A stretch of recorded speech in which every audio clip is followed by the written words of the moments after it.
Bom, meu amigo torcedor vascaíno, vambora para mais um vídeo e eu começo aqui rapidamente trazendo uma grande informação a você, vascaíno. Agora mesmo, a sexta vara da Fazenda Pública da comarca da capital, a Justiça do Rio de Janeiro, concedeu uma liminar para o clássico entre Vasco da Gama e Flamengo nesse próximo dia 19 de abril, pela quinta rodada do Brasileirão.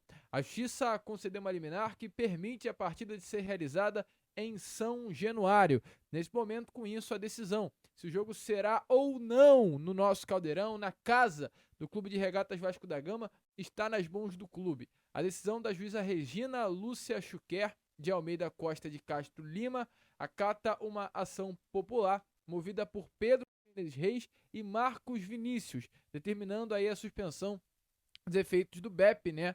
A polícia especializada em estádios e autoriza o mando de campo do Vasco em São Januário com a presença da torcida vascaína independente de qualquer avaliação. Então, meu amigo, essa é a situação, tá?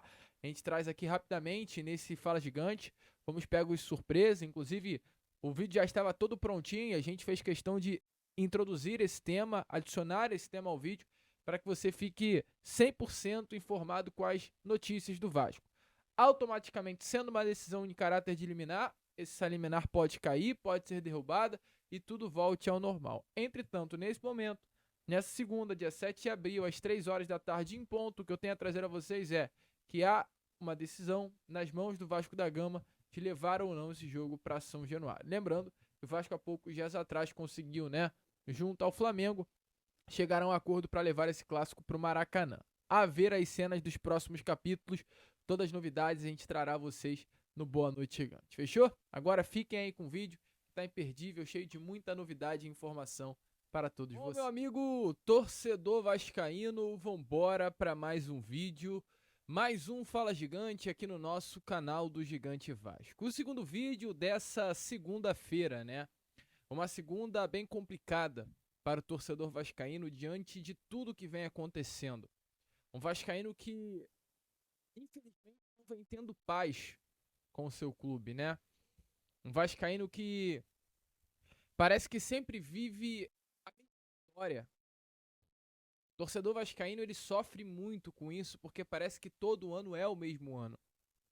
Sempre, quando se fecha um ano, quando se fecha uma temporada, a gente tem aquele sentimento de, caraca, no ano que vem vai. Foi assim quando a gente subiu de 2022, perdão, para 2023, e esse era o sentimento, né? Em 2023 a gente vai. Foi assim quando terminou 2023 com o Ramon Dias.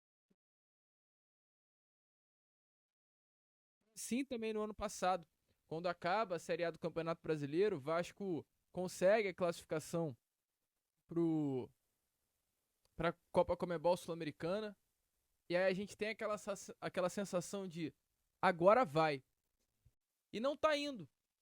Mais um ano não está indo o Vascaíno. Então, assim, é de fato muito complicado. Muitos culpados são colocados à mesa. O técnico Fábio Carille, o presidente Pedrinho. Entretanto, a grande questão é quem é de fato o verdadeiro culpado. Quem é o grande responsável por tudo isso que vem acontecendo dentro do nosso Vasco da Gama. E a gente vai falar aqui nesse Fala Gigante muito sobre isso. Sobre a questão desse atual momento do Vasco, a questão envolvendo a demissão do técnico Fábio Carille. Hoje eu sigo o meu discurso. Fábio Carille é um técnico, sim, que hoje está exercendo um comando. Ele é um treinador já demitido em exercício. Todos sabemos que o técnico Fábio Carille tem prazo de validade. Todos sabemos que ele não vai durar no comando técnico do Vasco e já ele será demitido. E ao mesmo tempo o Vasco, sabendo disso, permanece com o técnico, muito por uma questão financeira. A gente teve informações aqui agora sobre a questão envolvendo a multa rescisória do treinador, algo que teoricamente não é um problema, então a gente vai falar sobre isso. A gente vai também trazer informações sobre a questão de dinheiro financeiro mesmo, sobre o Vasco da Gama com relação a outro nome.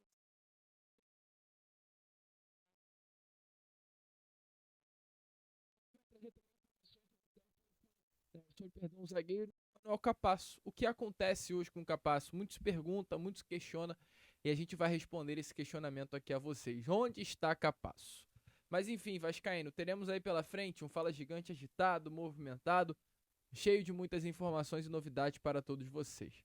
Entretanto, rapidamente aqui, antes de começar o vídeo, antes de deixar todos vocês muito bem informados sobre o nosso Cruz Maltino, como sempre faço aqui no canal, quero dar as boas-vindas a todos vocês que estão chegando aqui pela primeira vez. Para quem ainda não me conhece, muito prazer, eu sou o Lucas, você está no canal do Gigante Vasco, esse daqui é o canal do Torcedor Vascaíno, estou aqui todos os dias, 3 vezes por dia, tenho a Corda Vascão saindo sempre às 7 horas da manhã, o Fala Gigante, que é esse vídeo que você está assistindo agora, saindo também por volta de 2, 2h30, 3 horas da tarde, e Boa Noite Gigante saindo sempre pela parte da noite. Então, conto muito com você, conto muito com o seu like, o seu joinha, o seu gostei, para ajudar no crescimento e na divulgação aqui do nosso conteúdo. Fechado? Vambora então, vascaíno, sem muita enrolação, falar logo, né, de Vasco da Gama.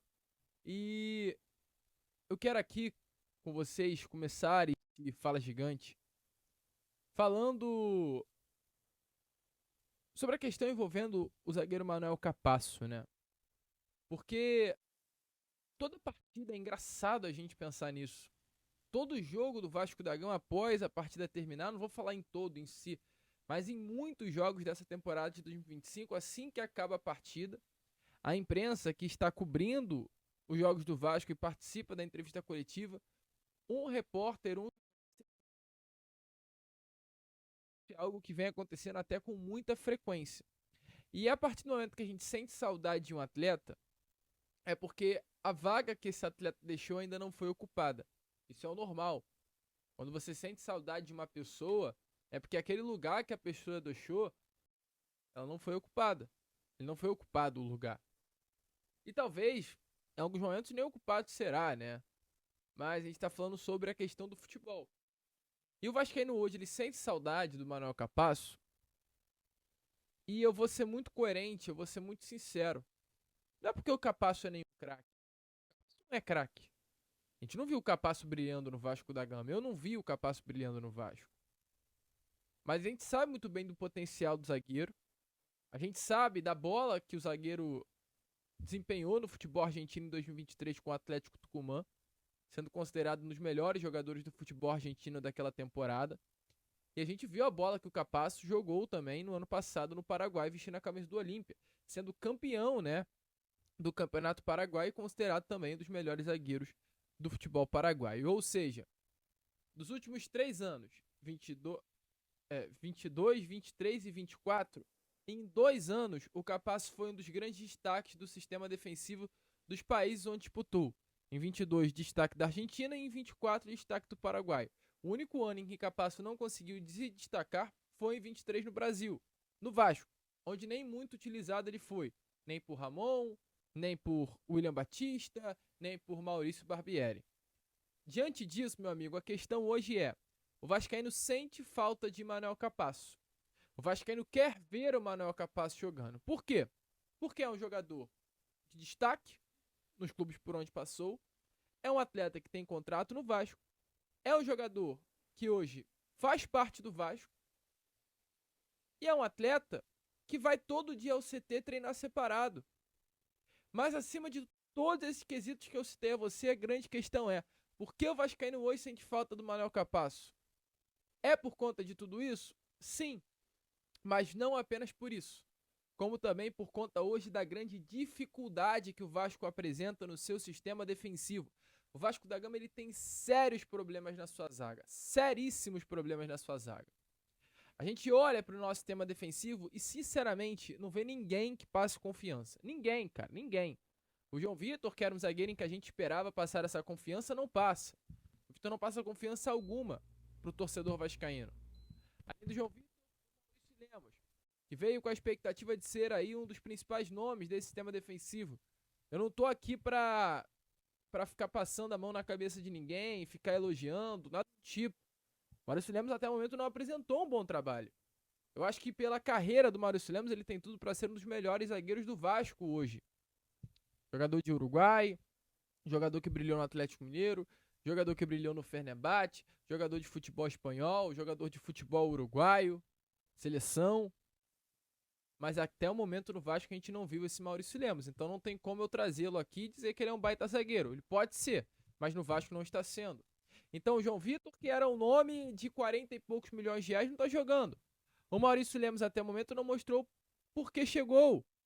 Aí a gente começa a descer e o nível fica pior. Que a gente vai citar o Lucas Freitas, que é um zagueiro, eu acho que até honesto. Fez uma boa temporada no Juventude no ano passado, mas assim, não pode ser nunca uma bola de segurança para esse atual elenco, jamais. O Lucas Oliveira pode ser um jogador de confiança para esse grupo. E o Lucas Freitas, perdão. E aí temos o Lucas Oliveira, que é um jogador que, meu Deus do céu. O Vasco da Gama traz o Lucas Oliveira com o objetivo de compor o grupo, mas era melhor, com todo respeito, não ter contratado. Porque é pior do que o Lucas Oliveira, assim, não pior, né, em si, mas é complicado nesse momento, talvez porque o atleta esteja sem confiança, não sei, mas é complicado ter o Lucas Oliveira no grupo porque em algum momento vai ser necessário utilizá-lo. E todas as oportunidades que o Lucas Oliveira ganhou, ele deu algum mole, então é preocupante também ter ele no nosso sistema defensivo. Ou seja, olha aí, e ainda temos o Souza, que eu tô esquecendo, ainda temos o Souza.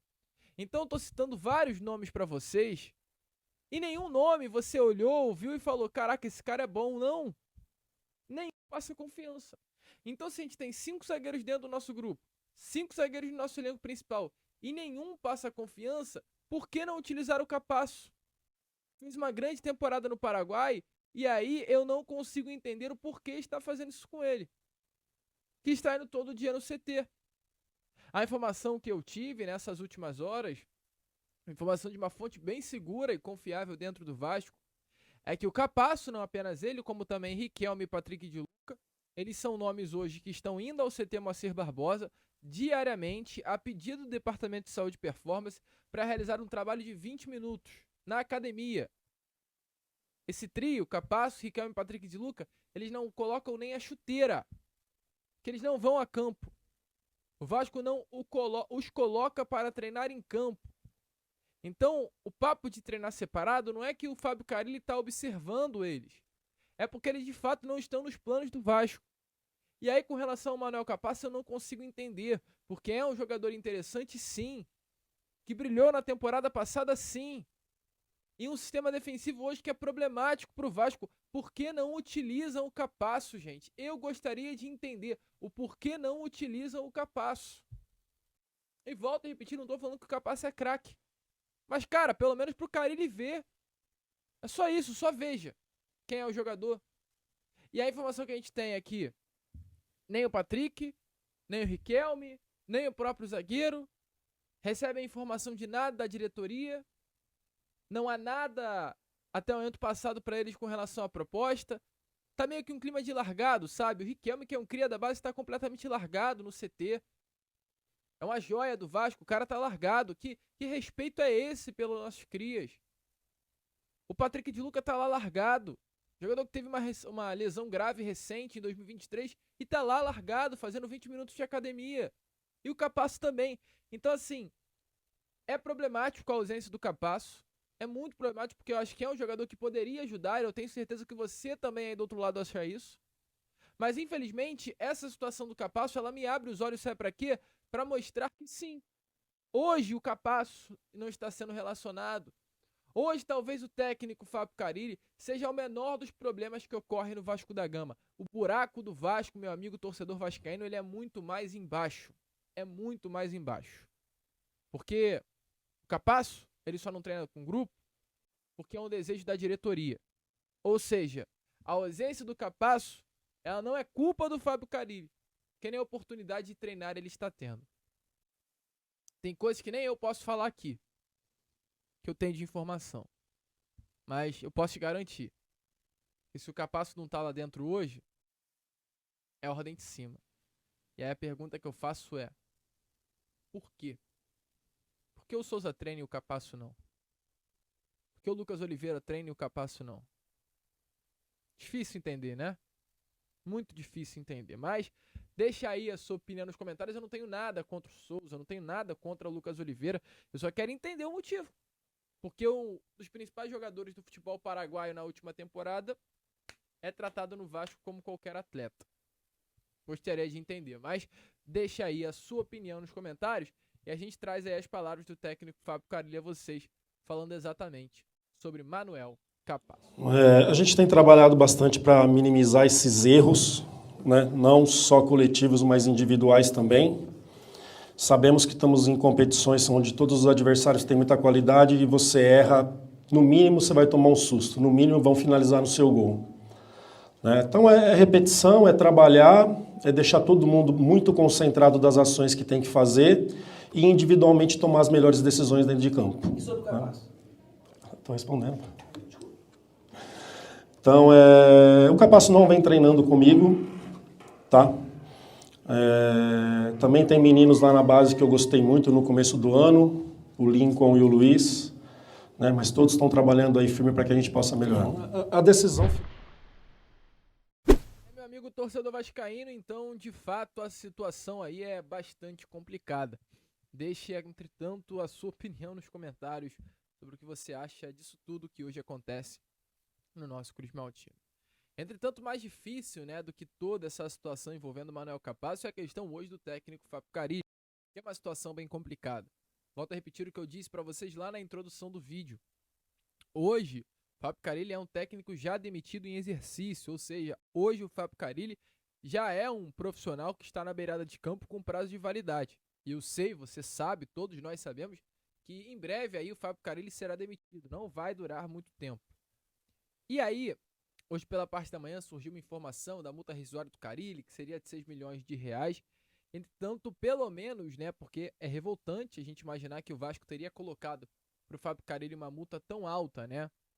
Mas agora há poucos minutos atrás, o jornalista Lucas Pedrosa trouxe uma informação exatamente sobre a multa rescisória do treinador. A multa do Fábio Carilli ela é bem baixa, tá? Até o dia 30 de junho, se o Fábio Carilli for demitido, o Vasco terá que pagar R$1 milhão, 500 mil. E caso ele seja demitido a partir do dia 1º de julho, essa multa cai para R$250 mil. Ou seja, a multa do Fábio Carilli não é um problema. O Fábio Carilli tem a receber uma multa hoje semelhante ao que ele recebe no Vasco. O Fábio Carilli tem um salário, de acordo com informações do Vasco da Gama, que gira R$700 mil. E esse salário, inclusive, meu amigo torcedor vascaíno, foi um dos grandes motivos que fez com que o Vasco da Gama fechasse com o treinador. E esse é um problema caso o Vasco demita o treinador. Por quê? Porque o Vasco tem um teto de salário para técnicos. O Vasco, ele fecha com o Fábio Carilli muito exatamente pelo que ele aceitou receber do Vasco. O Fábio Carilli recebia noção de salário de R$500 mil e veio para o Vasco da Gama recebendo esse salário aí de no máximo R$700 mil. Um salário que o Vasco teve, e aí eu digo a audácia de oferecer para o Renato Gaúcho. Foi por isso que o Vasco não fechou com o Renato. Não foi pelo projeto, porque a informação até que o próprio Renato Gaúcho passou, e isso é notícia, é que o projeto do Vasco até o interessou. A grande questão que fez com que o Renato Gaúcho não aceitasse o que o Vasco propôs foi a questão salarial. O Renato recebia no Grêmio R$1,5 milhão e o Vasco ofereceu metade do salário, gente. O Vasco ofereceu R$750 mil. Eu não estou falando que é pouco, mas estou falando que se comparado ao que o Renato recebia, é muito baixo. É muito abaixo, melhor dizendo. E hoje o mercado de treinadores é um mercado que está superfaturado. Está caro você contratar um técnico. O Fábio Carilli, o Vasco paga 700. Como oferecer 750 mil para o Renato Gaúcho? Então a questão salarial foi algo que emperrou, travou nas negociações com o Renato. Não à toa ele fechou com o Fluminense recebendo R$1,5 milhão, o mesmo salário do Grêmio. Entretanto, por conta dos salários da sua comissão, a folha salarial de Renato Gaúcho no Fluminense é de R$1,7 milhão. E além, é claro, do Renato, aí surgem outras possibilidades que colocam em dúvida a possibilidade de uma chegada. Que hoje talvez os dois principais nomes livres aí são os nomes de Fernando Diniz e Dorival Júnior. Só que o Dorival acabou de sair da seleção brasileira com um salário um salário próximo à casa dos R$2 milhões. E o Fernando Diniz recebendo no Cruzeiro um salário próximo de R$1 milhão. Então, meu amigo vascaíno, a questão é, será que o Vasco vai ter condições de pagar ao Dorival quase 2 milhões? Não. Será que o Vasco vai querer pagar até 1 milhão por Fernando Diniz? Esse era o salário que ele recebia no Cruzeiro? São dúvidas importantes de serem ponderadas aqui com vocês. Porque, volto a repetir, técnico Fábio Carille é um técnico já demitido em exercício. O torcedor vascaíno deu um probleminha no vídeo, então só para encerrar aqui o pensamento, de fato hoje o técnico Fábio Carille é um técnico, sim, que está sob o comando do Vasco, entretanto já demitido, pois sabemos que há um prazo de validade para o profissional. Então, meu amigo, é só de fato uma contagem regressiva, não tem o que fazer. E eu espero que o Vasco, financeiramente fora das quatro linhas, se prepare um plano de negócio, que seja, mas o Vasco precisa contratar um técnico, não de ponta, porque acho que hoje no futebol brasileiro, infelizmente, não há esse técnico de ponta, mas um técnico que pelo menos leve o elenco do Vasco da Gama a competir. Porque contra o Melgar, contra o Corinthians, contra o Flamengo no Campeonato Carioca, não vimos um Vasco competindo. E isso é o que de fato mais revolta o torcedor. Fechou? A gente fica por aqui. Esse foi o nosso Fala Gigante, apenas o segundo vídeo dessa segunda-feira. E já já a gente está aí de volta para trazer ainda mais novidades e informações a todos vocês. Fechou? Vamos que vamos, curta, compartilhe, se inscreva. E como a gente sempre fala aqui no nosso canal, saudações Vasco!